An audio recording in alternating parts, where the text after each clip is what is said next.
teman-teman jurnalis Istana dan juga beberapa jurnalis yang pernah kontak dengan Menhub sudah berkumpul di sini, tetapi beberapa di antaranya sudah terlebih dahulu meninggalkan RSUP karena sempat tidak ada kejelasan.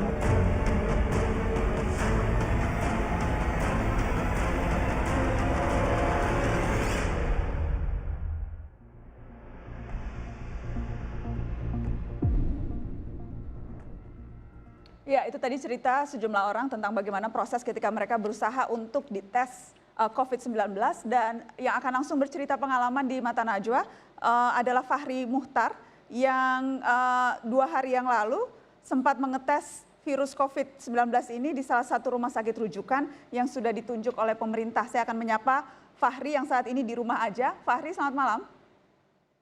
Malam, Mbak. Gimana kondisi kamu, Fahri? Kondisi saya belum stabil ya, Mbak. Dari makin kata masih sering batuk.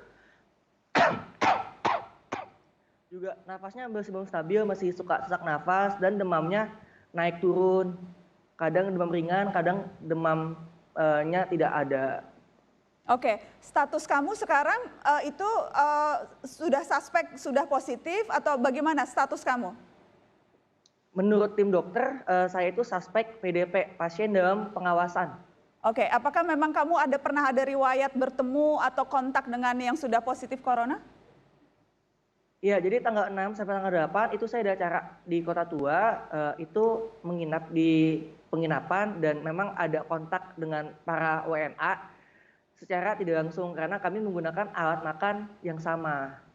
Piring, gelas itu kan barengan sharing. Sama tanggal 8-nya juga saya ikut International Women's Day di Monas. Oke. Yang saya nggak tahu kiri kanannya gimana dan riwayat kesehatan mereka gimana. Oke, saya ingin tahu, jadi kamu pertama kali mengetes itu datang ke rumah sakit, bagaimana prosesnya, ceritanya, sampai kemudian kamu sekarang ada di rumah lagi? Oke, jadi tanggal 11 itu saya mulai pasang gejala. Karena tidak membaik, hari Jumat saya putuskan untuk ke puskesmas kecamatan. Di sana diberikan obat paracetamol, salbutamol, Giseril, dan kata dokternya kalau tidak membaik juga silakan langsung hubungi 112. Karena sampai hari Minggu kondisi tambah parah dan batuknya terus-terusan dan saya semakin sulit untuk bernafas, akhirnya saya ke rumah sakit rujukan berdasarkan arahan dari 112. Itu. Sampai sana itu udah sore sih, langsung ditangani di IGD karena saya butuh oksigen untuk bernafas. Setelah saya lebih stabil, baru dokter bertanya apa keluhannya, bagaimana riwayat perjalanannya. Setelah itu diputuskan untuk cek ronsen. Setelah ronsen dibawa ke ruang dekontaminasi, ruangannya tertutup banget. Terus di ruangan itu ada 3 kasur dan 2 pasien dengan kursi roda. Jadi 3 pasien di kasur, 2 pasien itu di kursi roda. Dan semuanya itu batuk. Tapi baru gejala batuk, belum ada dinyatakan sebagai suspek corona. Baru setelah sekitar 1-2 jam, tim dokter menyatakan bahwa saya terkena bronkitis dan saya adalah suspek corona. Tapi di sini ada kesimpang siuran informasi. Jadi sebelum saya masuk ruang isolasi itu dari pihak dokter ada informasi yang tidak konsisten. Jadi awalnya saya dikatakan saya bisa langsung pulang untuk isolasi mandiri di rumah. Oke. Setelah itu dikatakan bahwa saya bisa ke rumah sakit rujukan lain dengan menggunakan kendaraan umum atau taksi online. Setelah itu dibilang lagi bahwa saya harus ada di ruang isolasi di rumah sakit tersebut sampai dapat kamar di rumah sakit itu atau rumah sakit lain. Karena seluruh rumah sakit rujukan di Jakarta itu kamar isolasinya penuh. Kamu disuruh naik taksi online untuk ke rumah sakit lain, padahal sudah disebut suspek corona? Tadinya, tapi informasi itu hanya diralat oleh pihak rumah sakit. Oke. Katanya harus standby di ruang isolasi sampai dapat kamar. Untuk ruang isolasi sendiri kondisinya itu ada 6 orang termasuk saya, 3 orang di kasur, 3 orang di kursi roda. Padahal ruangan itu propernya hanya untuk 2 orang saja.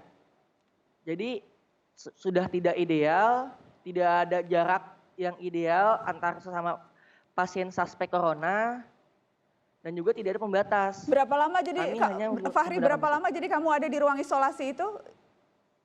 di ruang isolasi kurang lebih sama semalaman, dari hari Minggu malam sampai hari Senin siang. Oke. Cuman ketika hari Minggu malam, ketika tengah malam jam 12 sampai jam 1, 2 di antara kami dirujuk ke rumah sakit yang lain. Jadi sisa 4. Oke, dan kamu di ruang isolasi itulah kemudian kamu dites swab COVID-19. Iya, betul. Oke. Hasilnya sudah keluar belum? Belum. Hasilnya dijanjikan itu 3 hari setelah tes swab yang kedua.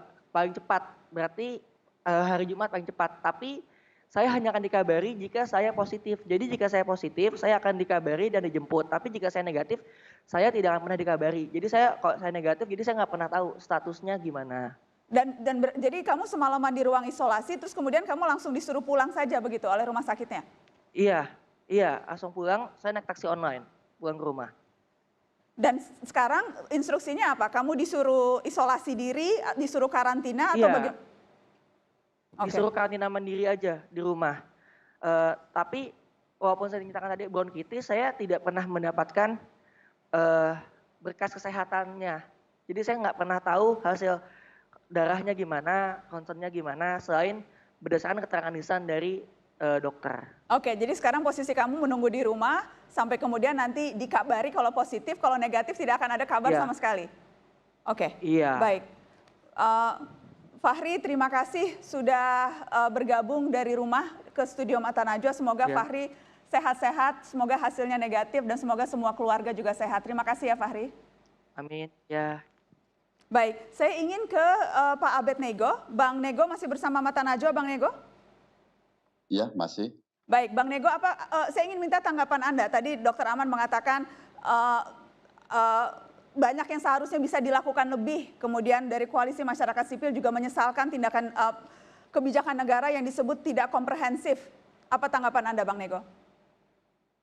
Ya, tanggal 13 Maret yang lalu Presiden sudah mengeluarkan Kepres yang itu bekerja untuk lebih luas di tingkat kementerian lembaga, dan dalam waktu 1 hari selanjutnya Pak Doni selaku Kepala gugus tugas itu juga mengumpulkan banyak pihak, termasuk juga ada Pak JK dan para aktor-aktor penting lainnya termasuk organisasi masyarakat sipil untuk segera melakukan konsolidasi bagaimana mempercepat respon terhadap di masyarakat. Kemudian juga kalau kita lihat di hari kedua juga langsung juga bagaimana kami menyiapkan rencana operasi, dan kemudian di hari ketiga sudah ada arahan lebih lanjut kepada pemerintah kabupaten, provinsi, dan kota. Nah, kalau dilihat memang di dalam proses ini, apa yang disampaikan tadi, kami juga menerima laporan-laporan banyak sekali terkait dengan bagaimana ada begitu banyak gap yang harus diisi di lapangan, termasuk juga bagaimana kebutuhan terkait dengan perlengkapan alat pelindung diri, seperti yang disampaikan oleh dokter tadi.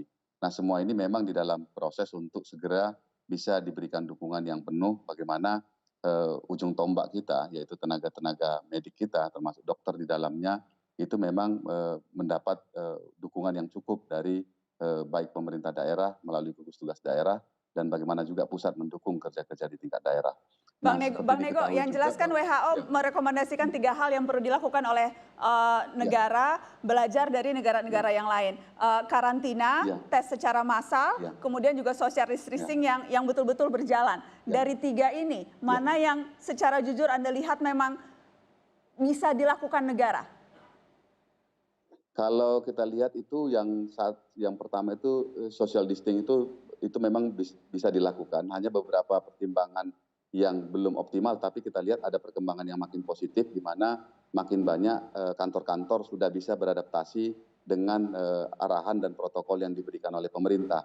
Memang waktu di awal itu agak sulit karena banyak sekali misalnya perusahaan-perusahaan itu belum bisa menemukan pola ritme kerja yang bisa cocok untuk bagaimana terjadi social distancing itu. Kemudian yang berikutnya, pemerintah tentu seperti diketahui sudah mengeluarkan dari Kementerian Pendayagunaan Aparatur Negara, yaitu di mana kami juga, saya dan teman-teman yang lain, itu juga sudah mulai berbagi kerja dari rumah, kecuali memang untuk kami yang di struktural, sebagai deputi tentu harus masuk terus setiap hari.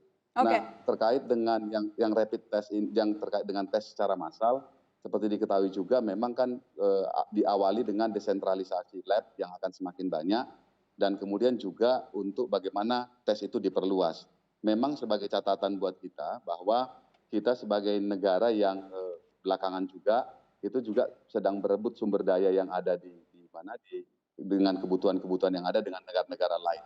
Dan kita tahu juga memang misalnya seperti Kementerian Perdagangan sudah mengeluarkan kebijakan untuk pelarangan ekspor bahan baku termasuk juga masker, disinfektan dan lain sebagainya. Nah, ini terus kita eskalasi bagaimana dukungan dan perubahan di lapangan itu bisa terjadi.